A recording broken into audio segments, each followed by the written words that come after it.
Set talam western yang penuh dengan makanan ni RM22 je. Serius ah, jom guys. So hari ni aku nak ajak korang iftar makan set talam yang paling murah sekali dekat area Bangi ni. Let's go. So hari ni aku nak ajak korang iftar dekat kedai western yang paling murah sekali dekat area Kajang.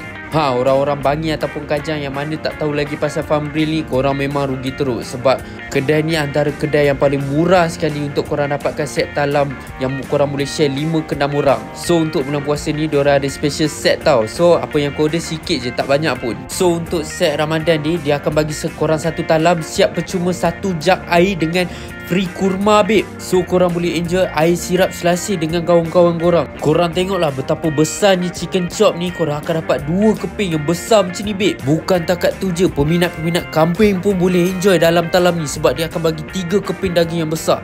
Fish and chip pun ada mat.